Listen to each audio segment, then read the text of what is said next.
بسم اللہ الرحمن الرحیم اللہم صلی علی سیدنا و مولانا محمد بارک وسلم صلاۃ و سلام علیک یا رسول اللہ صلی اللہ تعالی علیہ وآلہ وسلم۔ درس قرآن کے سلسلے میں قرآن پاک کی سورہ بقرہ کی آیت نمبر 96، اس سے قبل آیت نمبر 94 اور 95 میں یہ کہا گیا تھا کہ یہود و نصارہ یا جتنی قومیں، مخاطب تو یہاں پر خاص کر یہودی بنی اسرائیلی ہیں، لیکن تمام قومیں، یا یہ کہ صرف بنی اسرائیلی جو اپنے آپ کو جنت کے حقدار کہتے ہیں، تو ان سے یہ مطالبہ کیا گیا تھا کہ اگر تم کو اپنا جنتی ہونے کا اتنا ہی یقین ہے تو تم موت کی تمنا کرو۔ پھر اللہ نے فرمایا کہ یہ لوگ ہرگز موت کی تمنا نہیں کریں گے۔ اسی سلسلے کو آگے بڑھاتے ہوئے اللہ تبارک و تعالی اس آیت میں ارشاد فرما رہا ہے، وَلَا تَجِدَنَّهُمْ أَحْرَصَ النَّاسِ عَلَى حَيَاتٍ، اور بے شک تم ضرور انہیں پاؤ گے کہ سب لوگوں سے زیادہ جینے کی ہوس رکھتے ہیں۔ وَلَا تَجِدَنَّهُمْ، یہ وجدان سے بنا ہے، اور وجدان کے معنی ہوتا ہے کسی چیز کو پانا یا کسی چیز کو حاصل کرنا۔ تو وَلَا تَجِدَنَّهُمْ، تم ان کو پاؤ گے۔ کیسا پاؤ گے؟ تو اللہ تعالیٰ فرماتا ہے احرص الناس، کہ لوگوں میں سب سے زیادہ حریص، لالچی، لالچ رکھنے والے، امید رکھنے والے۔ یہ الناس سے مراد یہود کے علاوہ سارے لوگ مراد ہیں، یا یہود کے علاوہ مشرکین، جیسا کہ آگے اس کا ذکر آ رہا ہے، یا مشرکین سے عام مشرکین مراد ہے، یا صرف ان میں کا ایک خاص گروہ۔ بہرحال جو بھی ہو، تو مطلب یہ ہوا کہ لوگوں میں اور لوگ بھی دنیا کی زندگی کی لالچ رکھتے ہیں، لیکن سب سے زیادہ دنیا کی زندگی کی لالچ رکھنے والے تم یہودیوں کو پاؤ گے۔ بھئی لمبی حیات، لمبی عمر کی تمنا، انسان کی حیات کس لیے ہے، پہلے اس چیز کو سمجھنے کی ضرورت ہے۔ تو اللہ تعالیٰ نے انسان کو پیدا کرنے کا جو مقصد بیان فرمایا ہے، وہ اپنی معرفت اور اپنی عبادت۔ لہٰذا ایک انسان کی زندگی کا مقصد ہونا چاہیے اللہ کی رضا کے لیے زندگی گزارنا، ان کی عبادت کے لیے زندگی گزارنا، اور اگر وہ اپنی زندگی کو لمبی زندگی چاہتا ہے تو نیت یہ کرے کہ تاکہ زیادہ سے زیادہ میں نیکی کر سکوں۔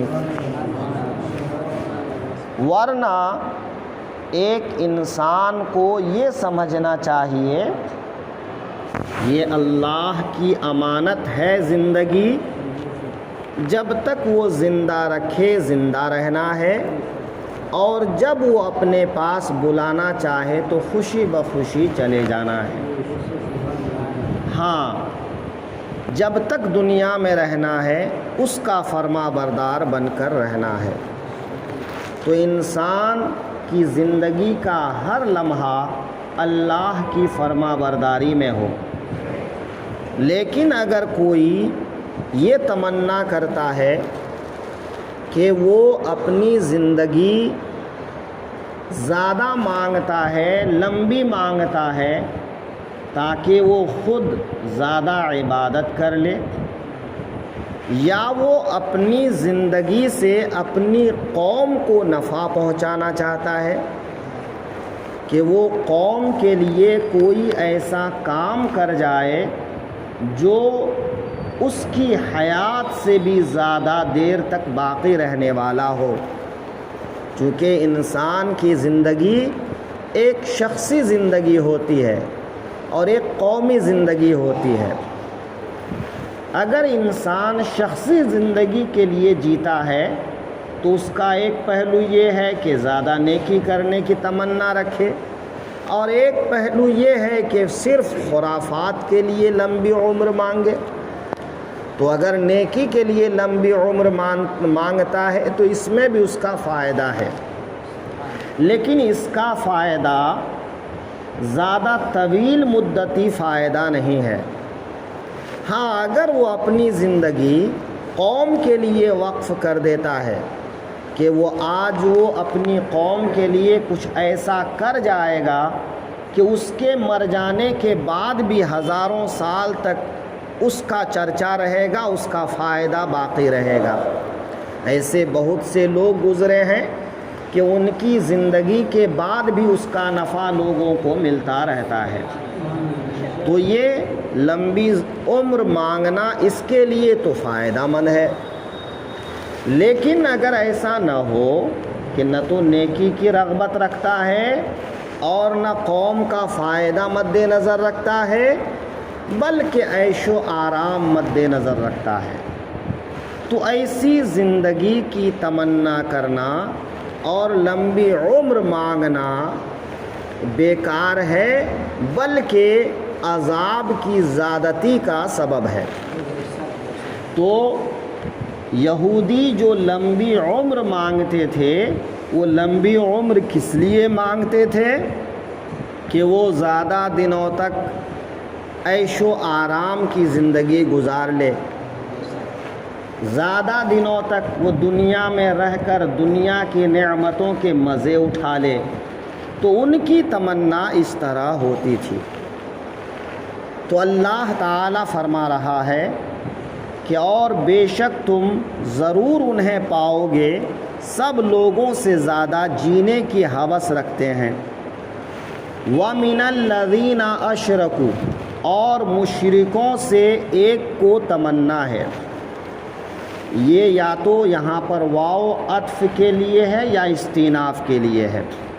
اگر عطف کے لیے ہو تو یہ بھی ناس پر معطوف ہوگا کہ جیسے عام لوگ سے زیادہ یہودی تمنا کرتے ہیں، اور اگر اس کو استئناف کے لیے مانا جائے تو مطلب یہ ہوگا کہ مشرکین بھی لمبی عمر کی تمنا کرتے ہیں، کیونکہ مشرکین کا جو عقیدہ ہے وہ یہ ہے کہ دنیا کی زندگی میں جتنا آرام اٹھانا ہے اٹھا لو، کیونکہ وہ مرنے کے بعد دوبارہ اٹھائے جانے پر یقین نہیں رکھتے، جزا سزا پر یقین نہیں رکھتے، یا ثواب اور عقاب پر یقین نہیں رکھتے۔ تو ایسے لوگوں کے لیے دنیا کی زندگی ہی اصل زندگی اور مقصد ہوتی ہے۔ تو مشرکین دنیا کی زندگی کو اصل مان کر اس میں زیادہ سے زیادہ رہنے کی تمنا کرتے ہیں۔ یہ یا تو جو ہے عام مشرکین کی بات ہے، یا مشرکوں میں سے ایک خاص گروہ جن کو مجوسی کہا جاتا ہے ان کا ذکر ہے، کیونکہ مجوسی جو ہے اپنے آپس میں بات چیت میں کہا کرتے تھے یا سلام کرتے تھے تو اس طرح سلام کرتے تھے، ذی ہزار سال، ذی ہزار سال، مطلب کہ تم 1000 سال تک جیو، یہ کہتے تھے، یا یہ کہتے تھے کہ تم 1000 نئے روز تک جیو، یا 1000 مہرگان تک جیو۔ یہ نئے روز اور مہرگان یہ ان کے 2 تہواروں کا نام ہے، تو وہ سال میں 1 دفعہ آتا ہے۔ تو اب کیا مطلب ہوا کہ 1000 سال جیو، ہے نا؟ تو اس طرح سے مجوسی سلام کرتے تھے، تو ان کے سلام میں ہی 1000 سال جینے کی تمنا پائی جاتی تھی۔ اسی کو اللہ تعالیٰ نے یہاں پر جو ہے نقل کیا ہے کہ وہ اس طرح کی تمنا کرتے ہیں، یا پھر مراد عرب کے مشرکین ہیں، ہے نا، یا پھر عام مشرکین ہیں۔ تو وہ مشرکین کو کیا تمنا ہے کہ ہر کوئی، یہاں احدن کا مطلب کوئی خاص نہیں بلکہ ہر کوئی یہ تمنا کرتا ہے کہ وہ 1000 سال جیے۔ یود احدہم، کہ ان میں سے ہر ایک تمنا کرتا ہے۔ یود یہ ودن سے بنا ہے، ودن کے معنی ہوتا ہے تمنا کرنے کے، خواہش کرنے کے۔ لو یعمر 1000 سنۃ، کہ کہیں 1000 برس جیے، تو لو یعمر 1000 سنہ، تو اس کو اللہ نے اسی بات کو نقل کیا ہے کہ 1000 سال، تو اسی کو اگر عربی میں کہیں گے مطلب یہ ہوا کہ تم 1000 سال جیو، ہے نا۔ اچھا چلو مان لیا کہ اگر تم 1000 سال جینے کی تمنا کر بھی لو، یا وہ یہودی 1000 سال جینے کی تمنا کر بھی لیں، تو اس کا فائدہ کیا ہوگا؟ کیا وہ عذاب سے بچ جائیں گے؟ کیا عذاب کو ٹال دیں گے؟ ہرگز نہیں۔ تو چاہے وہ 10 دن جیو، 10 سال جیو، یا 1000 سال جیو، تو جب مرنے کے بعد تم کو اسی ٹھکانے میں پہنچنا ہے، تو پھر یہ تمنا کس لیے کرتے ہو؟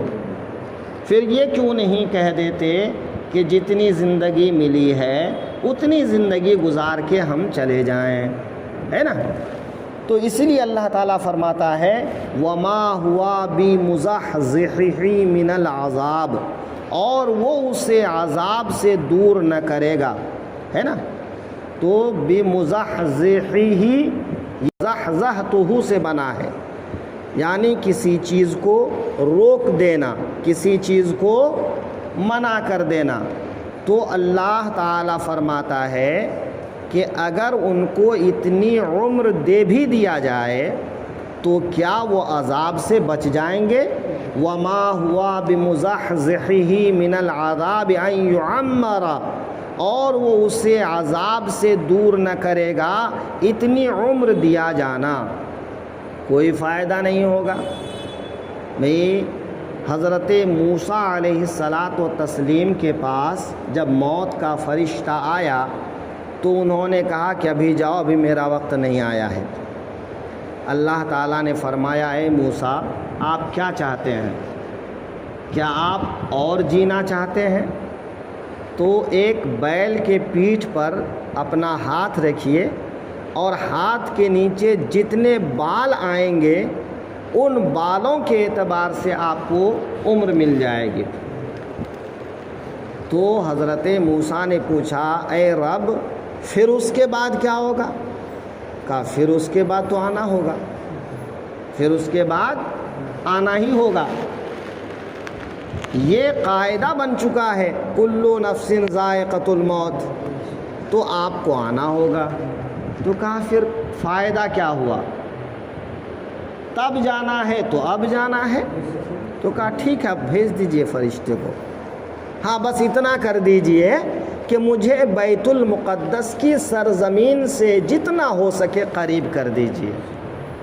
تو بیت المقدس کی زمین سے ان کو قریب کر دیا گیا، اتنا قریب کہ وہاں سے وہ کھڑے ہو کر بیت المقدس کو دیکھ سکیں. اور انہوں نے بیت المقدس کو دیکھا اور پھر اس کے بعد موت کا فرشتہ آ گیا ہے نا. تو خلاصہ یہ ہے کہ چاہے عمر جتنی بھی ہو، مر کے ایک دن اپنے ٹھکانے کو پہنچنا ہے، تو پھر لمبی عمر کا کیا فائدہ ہے نا. واللہ بصیر بما یعملون، اور اللہ ان کے کوتک دیکھ رہا ہے. بصیر کہتے ہیں عربی زبان میں کسی چیز کو دیکھنا، کسی چیز کو گہرائی سے دیکھنا یا کسی چیز کی حقیقت کو جاننا، اس کو کہتے ہیں بصیر. تو اللہ تعالی ہر کسی کا کام دیکھ رہا ہے، ہر کسی کو جان رہا ہے کہ وہ کیا کر رہا ہے اور کیا نہیں کر رہا ہے. تو جب تمہارا ہر کیا دھرا اللہ کی بارگاہ میں واضح ہے تو پھر ایسا کام کیوں کرتے ہو، ہے نا. حدیث پاک میں آیا ہے کہ ایک آدمی کے ہاتھ میں قیامت کے دن نامہ اعمال دیا جائے گا اور کہا جائے گا پڑھو. تو وہ نامہ اعمال میں سے جو چھوٹے چھوٹے گناہ ہوں گے وہ پڑھیں گے، اور جو بڑے بڑے گناہ ہوں گے ان سب کو چھوڑتے جائیں گے. اللہ تعالیٰ تو عالم الغیب والشہادہ ہے، تو چھوٹے چھوٹے گناہ جو ہے پڑھتے گئے. جب پڑھ کے ہو گیا تو اللہ تعالیٰ فرمائے گا کیا پڑھ کے ہو گیا؟ کہا ہاں پروردگار پڑھ کے ہو گیا. کہا جا میں نے تیرے ان گناہوں کو رحمت سے بدل دیا، نیکیوں سے بدل دیا. اب وہ بندہ پلٹی مارے گا اور کہے گا پروردگار یہ تو میں نے چھوٹے چھوٹے پڑھے ہیں، بڑے بڑے پڑھنا باقی ہے، تو میں نے بڑے بڑے گناہ تو ابھی پڑھے ہی نہیں. تو راوی کہتے ہیں کہ اللہ تعالیٰ کی بارگاہ میں جب بندہ اس طرح بات کرے گا، اس بات کو آقا کریم صلی اللہ علیہ وسلم بیان فرماتے ہوئے اتنے زور سے مسکرائے کہ حضور کے ڈاڑھ کے دانت نظر آ گئے، ہے نا. یا جو ہے انیاب کہتے ہیں اس کو عربی میں، تو کہتے ہیں کہ حضور کے دانت نظر آ گئے، اس طرح کھل کر میرے آقا نے فرمایا، مسکرایا، ہے نا. تو دیکھیے انسان کا مزاج ایسا ہوتا ہے. تو انسان کو جو بھی ہو یہ تمنا کرنا چاہیے کہ جو زندگی ملی ہے اسے وہ غنیمت جانے، زیادہ سے زیادہ نیکی کرے، اللہ کی رضا کے لیے اپنی زندگی بسر کرے، ہے نا. نہ یہ کہ دنیا کا عیش و آرام، دنیا کی موج مستی، اس سے کچھ نہیں ہونے والا ہے.